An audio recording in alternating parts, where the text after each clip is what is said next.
There's nothing I hate more than scuff marks on a wall. Scuff X delivers superior scuff resistance in the most challenging, high-traffic commercial environments, thanks to its patent-pending scuff-resistant technology. Yes, there's people in a lab somewhere thinking about how to keep scuffs off walls. Where we're running around like crazy, there are actually scientists trying to figure this stuff out, and no one's done it better than Scuff X. I would not endorse this product if I didn't believe in this product.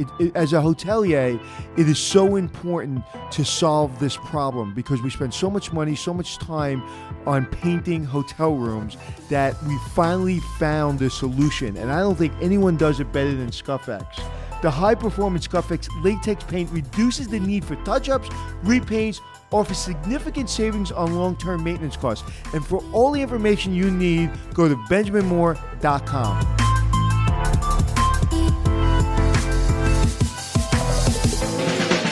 It's checking in with Anthony and Glenn, teaching you to be the hotelier that you wanna be. It's checking in with Anthony and Glenn. Anthony! Glenn Houseman with 2 S's and 2 N's. How are you today, my friend? I appreciate you. And what number podcast is this? I don't know what we're going to be releasing this as, but I would say somewhere around 70. But I do have big news today. Is this Anthony. 1 year today? Holy crud, we should be coming up on 1 year. I got to check that out. I think we may be in a 1 year mark. Well, I'm going to, while we're here and talking, I will go on and find out the first release date of this particular podcast. But I do want to say congratulations to you. Congratulations to me. I just got word we're the number 8 podcast in Malaysia. We're the number 8 podcast in Malaysia? Yeah. Yeah. Are you serious? Yeah, I'm so serious. Well, thank you, Malaysia. Yeah. And listen, Malaysia's a beautiful place. Right? Have you ever been to Malaysia? No, and I'd really like to go, actually. Yeah, so that says something. I think that's pretty cool. So let's think about that. What does that say about the market in Malaysia? Like, they must be a pretty cool hotel industry there. And also, I know Malaysia is a place that people listen to Hotel Impossible. True, and I want you to know we have been as high as number 42 in Mongolia. But, Mongolia, that's great. Which is interesting. Okay. And more importantly, or just as importantly, we're number 1 in the hospitality industry in the country. Yep. In podcasts. And I don't care if we're the number 1 podcast in the country. I care if we're the number 1 in hospitality, because if we have advertisers, they're getting in front of the most important players in our industry. So from a business perspective, it's important to be number 1 in your area. Right, it sure is. Just like in the hotel business. And I will say, Anthony, and we've got to release this show in conjunction with that first anniversary, which was August 1st, 2018. I felt it. You felt it. Wow. That's so that was the day it dropped? The first we put out our first 4 episodes on August 1st. So we've been doing this over a year because we obviously taped it before we released it. Yeah. Yeah. So this may be like the week we did it. Well, we were flirting with this for a good 6 months before we actually started. If you recall, we started like recording some shows and figuring out how to do the format and figuring out each other and getting to learn. So we've been doing this over a year, my friend. Unbelievable. Does it feel like it? It feels effortless. It really does, especially for you. What? Especially for you. You just show up and talk. I'm just making fun of him because I make sure that all the shows get produced and et cetera, et cetera. But I do want to thank on our 1 year anniversary our great producer Jeff Polly, who actually edits all of these episodes and puts everything together. So I just have to hit a couple of buttons and get it posted. So Jeff, thank you. And if you can do me a favor, if you can take the out a little bit, because on Hotel Impossible I don't go because they cut it out. So if you have a chance to cut those out, that would be appreciated. We we don't pay him that much, you know.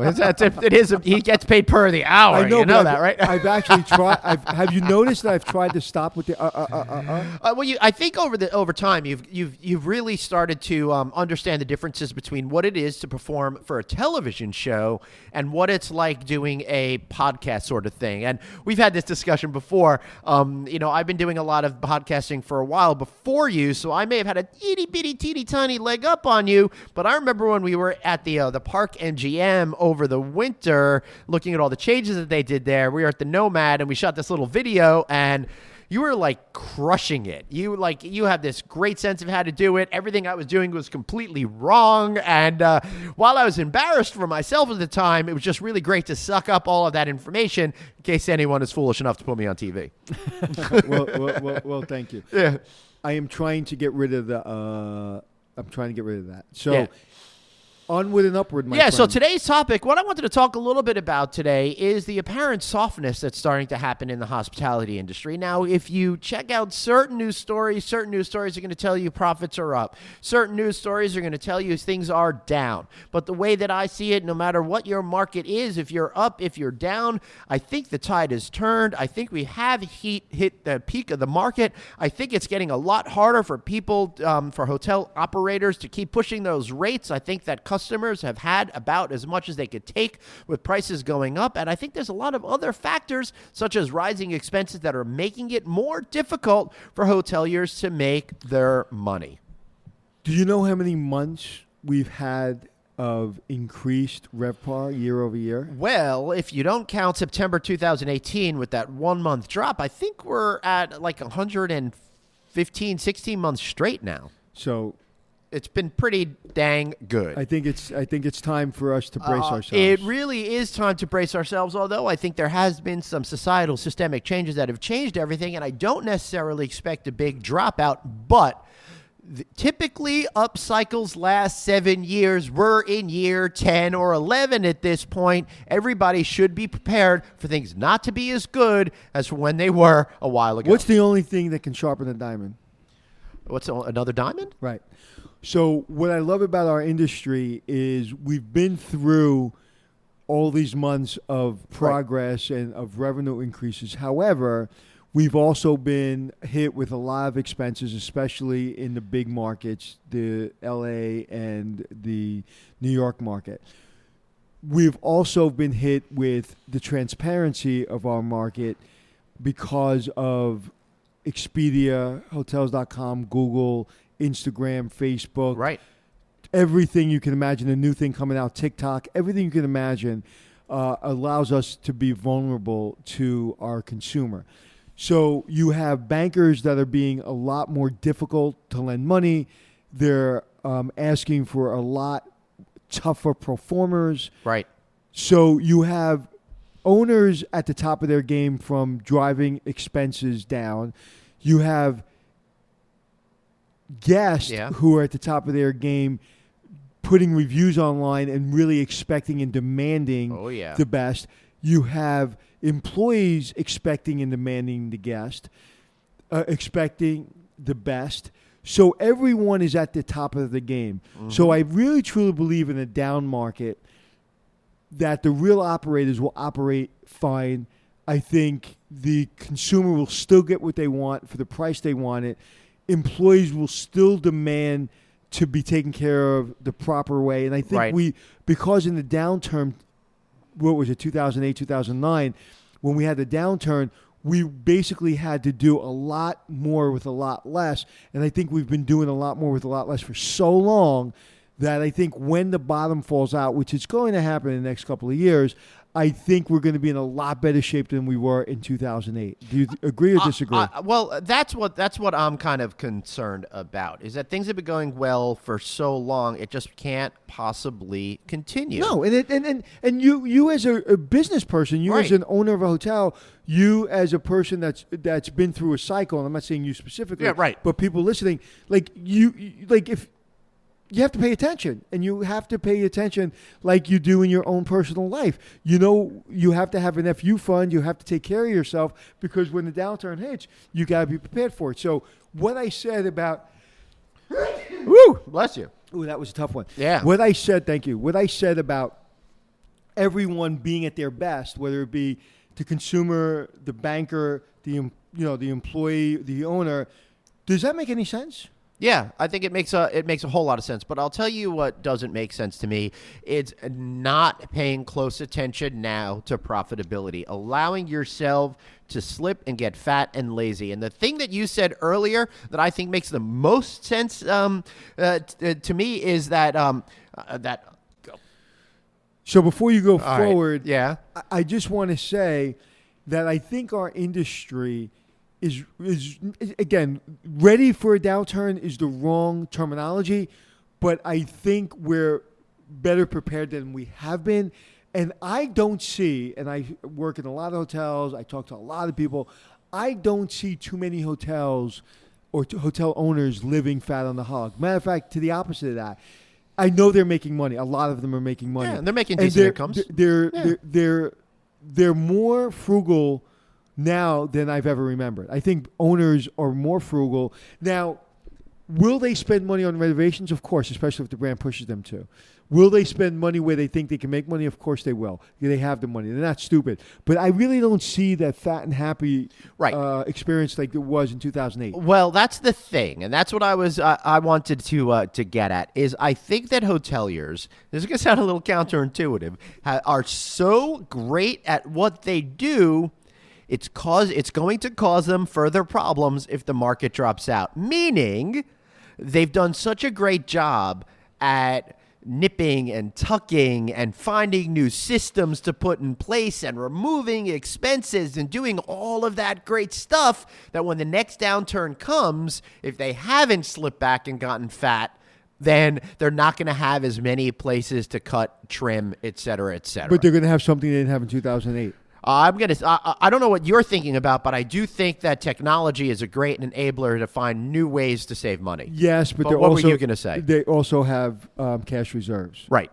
Yes. Right. Which is really good. Which they didn't have in 2008. Right. And I don't want to spook anybody. Sitting here today. No, I'll spook people. The turn is coming, and it's coming within 18 months. I just don't think it's going to be as deep or as bad as it has been before. You're going to see, and you can write this down and mark it on your calendars and hold me accountable. 18 months, you're going to see the turn, and you're going to see it turn pretty quick. And it's not going to be as deep, as in dark as 2008, but you're going to see it. And I haven't been following group business and corporate business as well as I have in the past, so I don't know. Well, group business has been surprisingly strong, right? Which is great. All right, so I'm going to hit the pause button until January 2021, and then we'll be right back to see if you're right. So the reason we don't see really indicators is because the group business and corporate business has been okay. Yeah, there's been a lot of things I think like obfuscating the reality of what's going on. But what you're seeing is. You're seeing, and I can't say overdevelopment, but in a lot of markets, you're starting to see the pipeline. When you put the pipeline into the demand versus demand, not just the supply that's current, but you put it in the supply that's coming down the pike in the bigger markets like New York and LA and Tennessee, you're seeing significant outpacing of supply over demand. That's absolutely true here. I'm trying to just find the numbers here. All right, so in the United States, in the first quarter of 2019, we have to go back a little bit on this, but the top 5 markets with the largest hotel construction pipelines. Let me see if I can guess. According to our good friends over at Lodging Econometrics, are L.A., New York, Yep. Nashville, Yep. Chicago. Nope. Okay. Florida. 2 more Texas cities. Texas? Yeah. Austin? Nope. Houston? Yep. And Dallas? Yes. Okay. Can you believe it? Texas is on fire. Texas is on fire. Like, literally, I was in San Antonio last week, and it was like 400 degrees there. So, right, and the supply is not, the pipeline isn't like a little bit, it's a lot of bit. Yeah, it's absolutely insane. And in New York City alone, according to Lodging Econometrics, there are 170 projects with 29,247 rooms and under there's development. 118,000 rooms now. There was 70,000 just a few years ago. Occupancy is still high. Rates are still high. Right. We're a worldwide destination. I think, and we've said this before, I think a lot of the morning shows and a lot of the different TV shows that show New York City as a backdrop have been great for this city. I think, thank God, crime has been down, even though I have some serious issues with our current mayor. I think our police force does an amazing job. So it is a great place to visit. No longer do people call me and say, is New York City safe, right? Right. It's like any other city. You have to be vigilant, but it's the safest big city in the country. So I think we're not going to see a downturn. I just think we're going to see an oversupply. Right. Yeah, I think that's right. And again, in New York City, I talk to revenue managers all the time, and they are having a lot of struggle right now because there's already so many properties in the market. You know? And in New York specifically, if you have a 3-star hotel, or I'll even say a 2-star hotel, and a 4.5-star hotel, because the 1-star and 5-star hotels are completely different. But if you have like a 2.5 to 4.5-star hotel, you can get the same rate if you have a good revenue manager on the same night. Yeah. So I've seen it. I've seen Hampton Inns have same rates as full service hotels. Easy. Yeah. It's not even a question about it. So, what I really want to do, Anthony, today is just ask you, rely on your decades of great experience in this business, is how do you recognize whether or not you've gotten soft and aren't performing at your maximum capabilities, and I mean for the bottom line of your hotel, or not? What are some of the things that we could do personally that we could look at within ourselves to make sure that we are looking at things with fresh eyes, that we are turning over those stones so they don't gather moss? I truly think my answer is going to shock you. Is it really? Yeah, you think? What do you think my answer is going to be if you had to take an educated guess? If I had to take an educated guess, I would think you would talk about going over all of your systems to make sure if they're correct. No. I knew that's what you would say. Well, and you knew that whatever I was going to say, you're going to tell me I was wrong. So right, I feel good about myself. Yeah, all right. Yeah. I'm glad that you feel good at my expense. Look at your employees. Yeah. Are they talking to each other in the lobby? Mm-hmm. Are they aloof? Are they in the corner on their phones? Are they texting? Look at your executive team. Are they leaving at 5:00? Are they not working as hard as they did? Look how many people are taking days off in the middle of the week. All those indicators are that you have softened because as a leader, the boss isn't bothering you. The owner isn't bothering you. Everybody is leaving you alone. So you're going golfing Friday afternoon. Right. You're taking that convention that people say, hey, let's go to Vegas as a convention, and you're taking those 3 days and going to the convention instead of running your property. Right. Look at that. If those indicators are there, you're soft. Right. Yeah. That makes an absolutely great point, Anthony. So you don't actually have to look at yourself. You just have to look at the people around you. Well, you have to look at yourself, but... Well, you're responsible for it if you're operating the place. You have to stop yourself and say, right. Let me look at my team. Right. You look at your team, and they're a reflection of you. When you walk into one of my hotels that I've run, you can tell I run that hotel because these people are intense. They're nice, but they don't have time to screw around. And they know that there's consequences to their actions, so they're on friggin' point. Even when in a downturn, even when it's good, even when it's bad, even when it's not good, everyone is always at their best because I always think somebody's coming to take my house away from me. It's funny you should say that. And the difference between a poorly run property and a great run property is everything that I feel that I see here as we're recording today at the Garden City Hotel on Garden City, Nassau County, Long Island. See how excited Mark, who we had on our last podcast, one of our podcasts, who works here, is a friend of mine. And it is possible that show will run after this show, so don't think it's a weird reference. But I mean... really unbelievable. And what I love is everybody here is so focused on making sure that the guest experience is heightened. We've had breakfast here 7 times? Yeah, at least. About 7, 8 times. What was the first? That we haven't been here in about a month. Right. And before that, we hadn't been here in a couple of months. Mm-hmm. What was the first thing the waiter said to me? So great to see you again. What was the second thing he said? Can I bring you some carrot juice? Which is insane because... Who likes carrot juice? You do, and how do you remember that? Right. And it's not like I'm here every week. Right. Once a week, every week. Right. I can understand.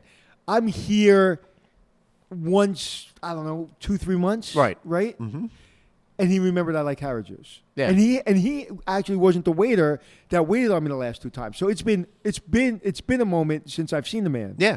Impressive. That is pretty impressive. So let me ask you this, Anthony. You've done the diligence to realize that you've let things slip. There are people on the phone. There are people talking with each other. How do you go about turning that around without seeming like a total jerk when you have the, you wake up and decide that everything needs to be better? How do you do it smoothly for your staff? Describe to the audience what happened to me when you said that. First of all, you went entirely red. Your entire head turned red, and then you started rubbing your eyes and your face like like you can't believe what is happening. Like you were back at the that bedbug water park hotel. Because it's not possible for me, right, to consider that. It's literally, and I'm not being arrogant. Right. It's not possible for me to think my team has let their guard down. It's not possible. So right. Well, someone else's team. Right, you had over 100 episodes of people letting their guard down. No, but what I'm saying is, it's like if you're a diligent person, right, and you hold yourself to high standards, that won't happen. But when it doesn't, it does happen because for whatever reason you get tired, right. You get bored, you're fat and happy, whatever it is. Right. You're sick and tired of your boss, whatever it is. The question was, what can you do? Mm-hmm. How do you do it in an effective way? You're not going to like my answer. Yeah. If you let your team get like that, you suck and you should fire yourself.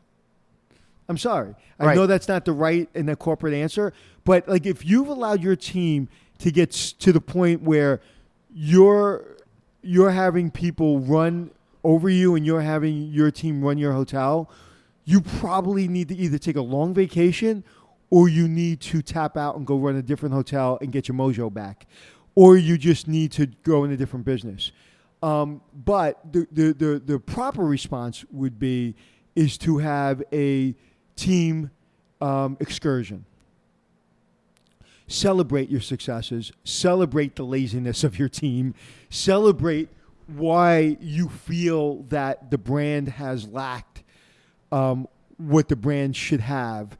Blame yourself, then gently blame your team and let them know we've all have gotten to the point where we're all a little fat and happy. I've been lenient on sick days. I've been lenient on letting you guys go early.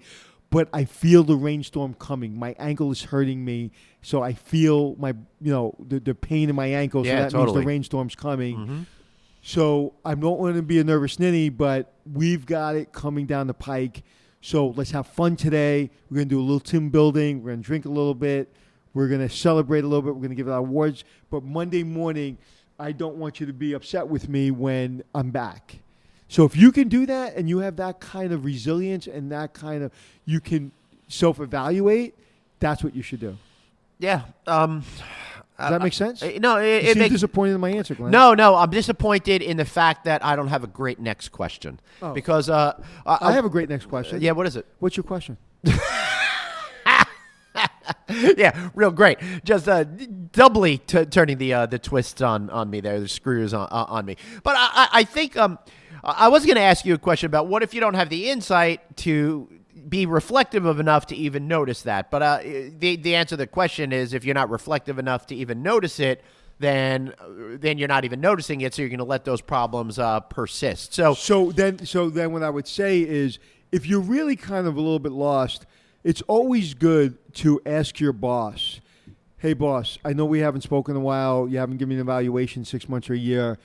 What am I missing? What am I not seeing? Is there something that we should meet about that we're both not seeing?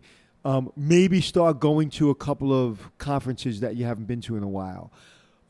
Maybe, and I highly suggest this, go into the yard, either in your house or at your hotel, and find the tiniest of pebbles and put it in your shoe. And for a week, walk around with that pebble in your shoe. Right. Make yourself uncomfortable. Yep. And every single time that pebble's in your shoe, that will remind you that you've been comfortable for too long. Like, again, I wear really comfortable shoes. When I don't wear comfortable shoes, man, I am just having a bad day. Make yourself uncomfortable. It makes me focus more. It makes me focus on wanting to get a better shoe. It makes me focus on wanting to be comfortable again. So you have to get yourself out of your and there's a great quote that I can't remember. Right. But basically, it's the point of it is the worst thing you can be is comfortable. Right. It is the enemy. Yeah, it really is. And I would recommend you looking back to our shows where we talk about getting out of your comfort zone, an issue that I think is really important to always think about. And getting out of your comfort zone sometimes doesn't mean challenging yourself to new things. It sometimes means stepping back and challenging yourself to the stuff that we've grown accustomed to and taken for granted, and trying to find those fresh eyes to poke holes in it. Right. And it's always important. And you said something before. Right. We were saying something about being comfortable and about having your stuff together, and I said, like, even when I'm doing these podcasts, Glenn, I'm pretty focused, right? And you said you always look like you have nothing to do. Yeah. Right. No, it's true. And I'm pretty damn busy, right? Yeah, all the time. Right. I'm busy all the time, and I always look like I have nothing to do. You know why?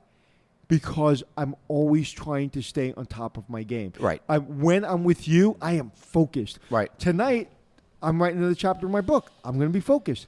Tomorrow, I'm going to an event, and I will be very, very focused. So I'm all in when I'm in. Mm-hmm. And I'm not thinking about anything else, because if you're running your company well, everything is taking care of itself when you're not running it. So there's several things that I'm working on right now, more than several things. And there's everything I need to take care of those things, so I don't have to lift it. And when it's time for me to lift it, I've scheduled a day for me to do that lifting. Right. Does that make sense? No, it makes complete sense. I keep saying, does that make sense? But I totally get why you say that. I say that sometimes too, when I'm trying to get a thought out and I don't think it's fully formed out there. But I absolutely know exactly what you're saying, and I do think in your case, you said it very eloquently as well.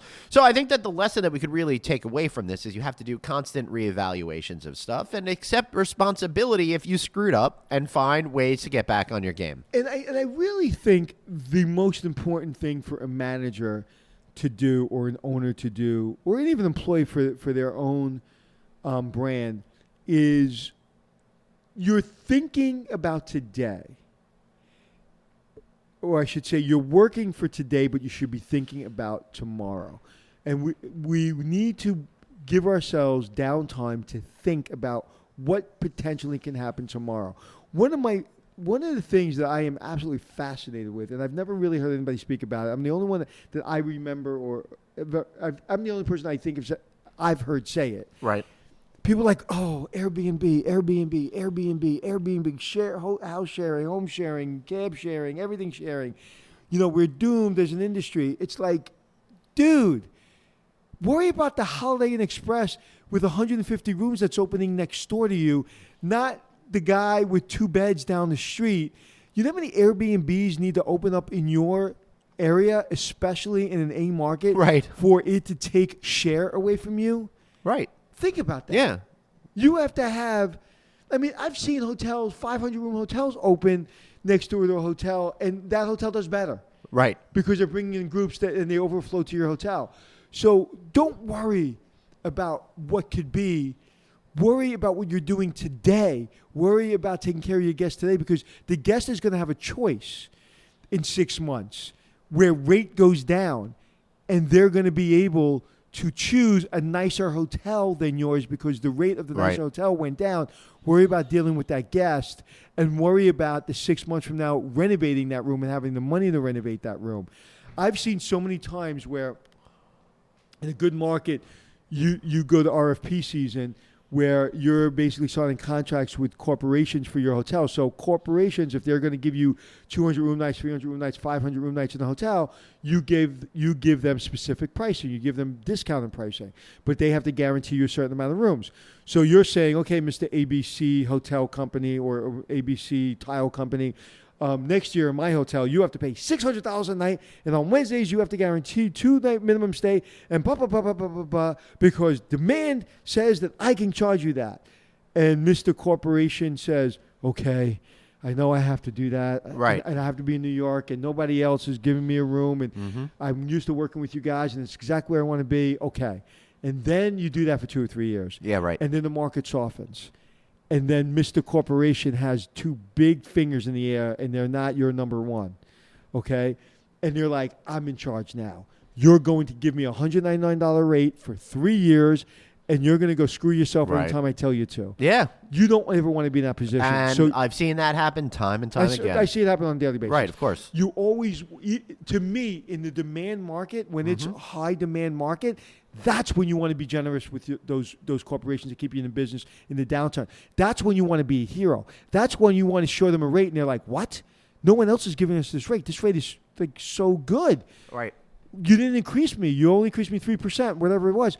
Wow, why would you do this? Because you're important to me. And I'm telling you, in 2 years, when the downturn happens, I'm going to come to you hat in hand saying, help us. Right. And I'm hoping you're going to pull people from your other hotels and give them to us because we're going to need it. And I'm making an investment in me. Yeah. I'm going to trust me and my team to give you a great product, and I'm going to trust you to take care of me in the downturn. That, to me, I think is good business. I don't ever want somebody to have control over me where now it's like, it's my turn. Yeah, right. Yeah, I think that makes absolute perfect sense. So, again, we use this conversation to start off the conversation that there are forces in the market that are softening things. Expenses are going up. Everybody is looking to charge you more for the stuff they do in your hotel. All the stuff that you buy for your hotel is costing more. Your staff is costing more, and it's becoming harder and harder to keep pushing those rates. So more than ever, it's becoming up to you and your wits and your smarts and your relationship skills in order to propel your hotel business forward. I'm actually going to become a sponsor of our show sooner rather than later because I'm rolling out a company called Hospitality Success. And this company is based on not being a management company and not being a coaching company. It's being a company about giving you control as an owner. Because owners, this is what's going to happen. You're going to see, and you're seeing it now, and we've talked about disenfranchised. They're going to feel they're so upset with management companies that aren't adding value and brands that aren't adding value, and then third parties that are taking 12%, 15%, that they're just paying so much money. So yes, money's coming in, but money's going out so quickly. So I'm developing a company that actually hopefully is going to help owners take control. That's awesome. We're rolling out a company that's basically going to give you everything you see on Hotel Impossible, everything you've seen me do. I'm going to give you the tools to control your own destiny and stop worrying about the management company and the branding company. But you're going to have the tools to hire a good young general manager, an older general manager, whoever, that's going to be able to have the tools that brands and management companies say they give you. But we're going to teach you, and we want you to fire us as quick as possible, because if you say to us, well, we don't want to pay these fees anymore, we're going to say, good, that means you're ready to go on your own. We don't want you to be with us 2 or 3 years. We don't want us to be a management company. I can probably have 100 hotels in the management company tomorrow. Right. Okay? Because I'm well known in the industry, right? Right. So I can probably start a management company or partner with a management company tomorrow. Right. The last thing I want to do is control your hotel. I want you to control your hotel. Great. I can't wait to learn about it. How much longer are we going to have to wait till we can hear more? Probably about a month. All right. Great. Well, hopefully that'll be really, really soon. I can't wait to learn more about it. It's time to wrap up the show, but you just told us something you don't know, so that we don't know about you. So tell us something about you that we don't know, something else. Well, I told you to remind me. What was it? I said before. You just said remind you, and I totally went and forgot what that was. I said remind me because I don't want to forget. Yeah. So as I'm remembering, tell us something we don't know. All right. I will tell you something we don't know about. Let's try to keep it focused on this. I am exhausted from not having a vacation. I'm really hoping I'm taking a vacation in 2 or 3 weeks right now, and I'm really hoping to shut down for an entire 7, 8, 9 day period and just kind of have a great refresh. It's been 2 years since I've had my last vacation. I feel like I need that. I need to step away a little bit, kind of like that general manager you were talking about, because I'm afraid that I'm getting soft, and I need to have fresh eyes in order to be able to leverage the opportunities that I might not be seeing because I'm a little too close to things right now. Yeah, and as the American culture, we're so like, we work so hard, and then I think I need a break for 7 to 10 days. We need to be more like the European community where like, I know. We need to take a break today for 3 hours. I know, right. And it's like, it's such a ridiculous, it's a futile experiment. I mean, you just can't, as a country, and I don't think we can run this way for another several hundred years. I think we have to change the way we think about rest and vacation and enjoyment. I have a friend, Pia, who lives in Greece, and she used to work with me at the Westin Hotel, and she's taking a lot of vacations. And I remember, like, sometimes going, wow, she takes a lot of vacations. She takes the time that she's allowed to take because she earned it. But the problem is most people don't take the time they're allowed to take. She was always in a good mood and always fresh. And now she lives in Greece, and she has a great life, and she works for herself. And she's always in great places. She's always traveling. Right. She's actually coming to New York, I think, next month. I can't wait to see her. Maybe we'll have her on the podcast. Great. And she gets it. She gets the European culture. She gets that. It's ridiculous to say, I've been working hard, let me take a week off. It's like you should be taking, enough time for yourself during the week. And that's why people want flex time. That's why people don't want to show up to an office all the time. If you're having flex time and you're really having the time away from your work, and you who have the time and the flexibility to give yourself that vacation, to give yourself that time during the week, and take a vacation every week, right. Which meaning taking a couple of hours off, doing things that you're really interested in. So I need a vacation too, and I'm feeling it too. But I really try to incorporate my vacations into my life. Right. Yeah. Well, that makes a whole lot of sense. People like to bash Europe, but every time I'm over there, I see people that seem to really enjoy their lives a lot more than the average American does. Listen, if you knew you were getting to the finish line, we're all getting to the same finish line, right? Why would you want to run there faster? Right. You're getting there. Right? To the finish line, because when it's over, you're dead. Right. So you're getting dead. And we're all going to the same place. Why would you want to get there faster than the person in Europe? Because the person in Europe is getting there a lot slower than you are. That's one race I don't want to win. Yeah, hell yeah. You're absolutely right about that. And we work ourselves. I noticed something the other day, and it was, where was I last time I was away? At a poker table? Where was I? At a poker table? Where? At a poker table? No, I was, but it was in Spain. That's Spain. I was in Spain. You know one of the things I realized, and I don't like using this word, but I'm going to use it. I didn't see a fat person. No, you don't in Europe. But they eat bread and cheese for breakfast. Yeah, but they walk everywhere, and they have a good lifestyle, and they don't eat giant-sized meals. And then you go. That's true. And then you go to the airport, coming home, in America. Oh my God! I know. It's insane. I would say the other day when I was in the airport, 60% of people were way overweight. Right. And I'd say 10% were extremely overweight. Yeah. And the other 20% were okay. Mm-hmm. In Europe, I found one or two people that probably should kind of control their diet. Yep. I didn't find one obese person the entire time I was in Europe. Seriously, every single time I go to Europe, I play that game to see, who's... Where the fat people at? Yeah, right? Where the fat people at? But, man, rarely do you see one. And then you look at them and you're like, oh, that's an American on vacation. And you know what's so funny is all it takes is discipline. Yeah. People say to me all the time, it's like, Anthony, you don't understand. I'm traveling. I'm doing this. I'm stressed. It's like, listen, we all have stress. I travel a lot. I have an excuse to eat like crap. And sometimes I do. And I allow myself. My daughter said the other day, she goes, Dad, I'm really proud of myself. I'm happy with how I look, and I'm happy with my body. Right. And I eat whatever I want. I just eat smaller meals. Mm-hmm. I was like, babe, if that works for you and you're happy, that's a blessing. Yep. And it's true. It's like I had a chocolate bar yesterday.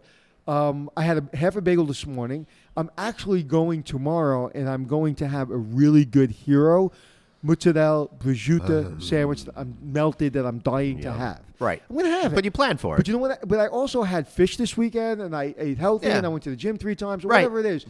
And it's just like, it's a discipline. And I'm not better than anyone else, but I just don't want to get to the finish line first. Right. Yeah, exactly. And it's definitely one race you don't want to win. And that brings me back to, before we wrap it up today, I think to what my favorite saying is in life. Everything in moderation, including moderation. Because every once in a while, you just got to go effing crazy. Eat too much, drink too much, party too much, have too much fun. Or be overly conservative. Right. Whatever it is. And some days I need to starve myself. You know what? I truly believe if it feels right for you, it is right. Right. If you walk in and you know I shouldn't have that sandwich, then why would you say it twice to yourself? Don't have the sandwich. Right. There's times when I go into McDonald's and I have a Big Mac. Yeah. And I don't care. Right. I'm eating it. I've you do about 30 minutes after you eat. No, I don't. I'm like, because I'm always like, yeah, I you're like, need a nap. Shit, did I really need that? Yeah. But like I, because maybe I'm in a moment where I just need comfort, right? Mm-hmm. Yeah. And so, what's the question you have for me? You already told us what you didn't know? No, I don't think so. All right, so tell us something we don't know. I don't have anything. So okay. I'm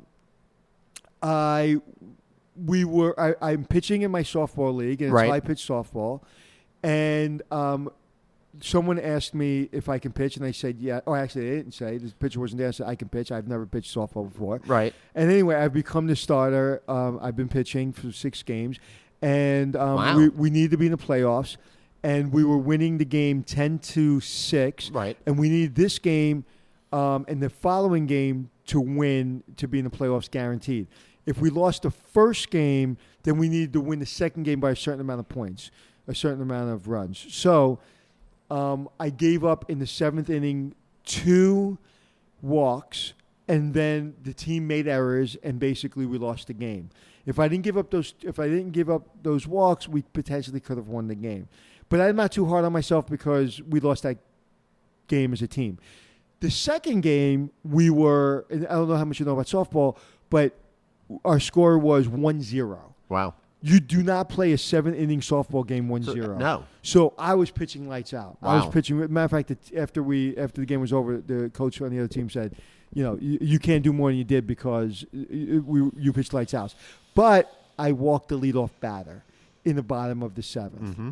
And if they win, so they won the first game, and if they win the second game, we're done. It's over. So I walked the leadoff batter, and then we made a couple of errors, and we lost the game 2-1. Oh. And yesterday was the first game in the playoffs, and I was in my swimming pool instead of on the softball field. Right. And although it was nice to be in my swimming pool. You poor thing. How terrible. But on one hand, it's like when I was 9 years old or 12 years old or 15 years old, I would have cried for weeks saying, I lost it for my team. And I'm confident enough now. No, I pitched well. We lost as a team. We win as a team. But I just wish I wouldn't have walked that leadoff runner. Right. Yeah. No. Good lesson in life. So, tell us where we can find you. Oh, you can find me at Traveling Glenn or at novacancynews.com online and in social media. Of course, we've got all of the most fun podcasts. You got this one already. Make sure you check out No Vacancy with me, Glenn Houseman, the Hotel Tech Podcast, the Hotel Design Podcast, the Business of Hotels Podcast, and lots of great videos as well. Anthony, and the Go Scratch Your Ass Podcast. Yes, that's going to be my new one. Making it to the death finish line first with Glenn Houseman. So, do we have any reviews? No, there's no new reviews out there today. So hello, people.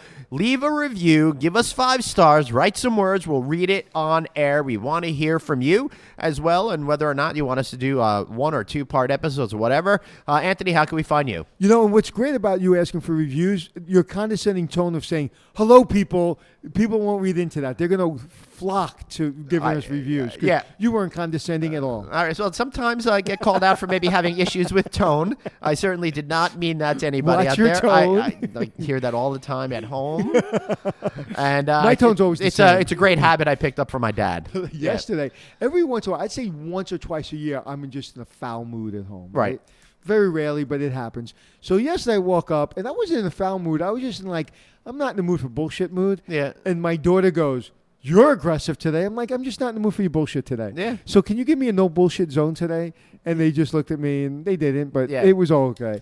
You can find me at Anthony Hotels anywhere you want to be on the internet. And seriously, we really love you guys out there. And thanks so much for all the terrific support that you've been giving us. And if you could leave those 5-star reviews wherever you get your podcast, it really means a lot to us and helps us be more visible. And look at the folks in Malaysia. They're finding out. And would you like cheese with that wine? Yeah. So, for Glenn Houseman, this is Anthony Melchiorri. Thanks for checking in. It's Checking In with Anthony and Glenn, teaching you to be the hotelier that you wanna be. It's Checking In with Anthony and Glenn.